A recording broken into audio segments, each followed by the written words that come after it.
Hey, this is Joe Platz. Ryan Gardner here with you. Yeah, the Platz Group at Keller Williams. Hey, so Ryan, you and I were talking in the office, and you had another question that you brought up. What was that question? Tax assessments. What's their value? What's the purpose? What can sellers do with that information? Or buyers, right? Or buyers. Right. So here's what we know about tax assessed value. It's like Zillow. Everybody has to look. But is it right?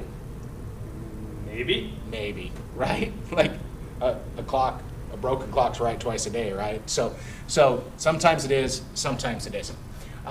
Just kind of the 30,000 foot overview, here's what we're dealing with. We're dealing with the county assessor in the county you live in is taking a bulk of market data over the last 12 months, and they're usually doing this retrospectively. So they're even talking about the values last year. So the time we're filming this, we live in the twilight zone, right? It's 2020.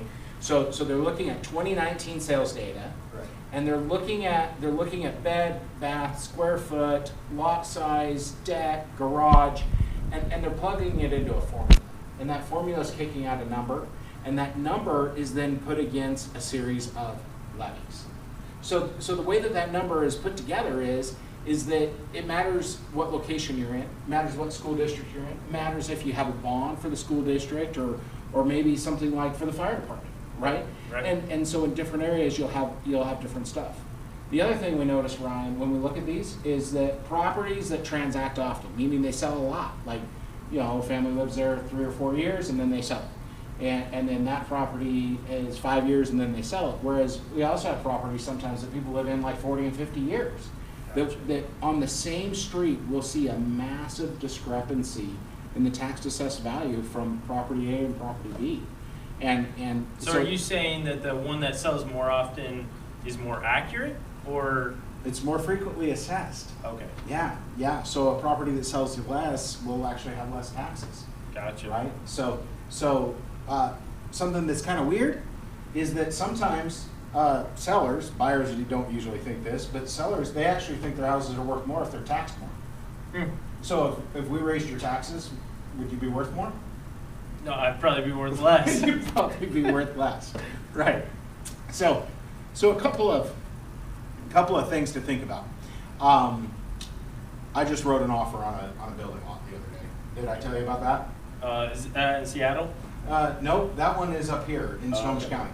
So I wrote this offer, and the guy countered me back, and he raised the price, like 20 grand. And I wrote him a good offer. And so I asked him why. Yeah. That property's not on the market. And he said, well, I just got my tax assessment in the mail, and they raised the tax value of my property, and it's worth more. All there is blackberry bushes on this thing. Like, that's it. So Wow. maybe the price of berries went up? I don't know. So, the truth is him and I couldn't come into an agreement on that. Because what I actually told him when I said, sorry, I can't buy your land, is I actually said, you should go fight your taxes because you're being overtaxed. I know the value of your property. I'm a real estate professional. I know what the market value is. It's not that number, but the assessor's taxing me that. Wow. Yeah, now Seattle, you brought that up. Shoot, tomorrow I'm showing property in Seattle. Tax assessed value is $486, and I was just talking to the agent. They just dropped the price from $399 to $350. No way. Yeah. Wow. Yeah, and so that kind of stuff makes me think about 2008, 9, 10, 11, during the big housing recession. And I remember when goofy agents, which a lot of them are, goofy agents, they would say, you can buy this property at tax assessed value, because the market was going down. Right? And then the next thing they said is you can buy it below tax assessed value, because the market was going down. And the county's using data from last year, right? They're not even looking at this year. So what's happening now and what's happening when the assessment's done, not even the same time. No. Unless it's 2020, then it might be the same time because it's the twilight zone, right? So here's the deal.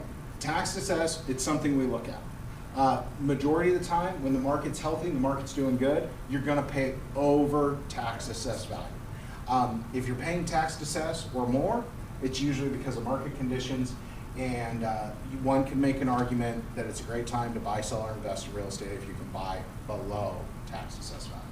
Excellent. And then you go fight your taxes and get them down. All right. Cool. All right. Well, Tax assessment. There you go. all right. Boom.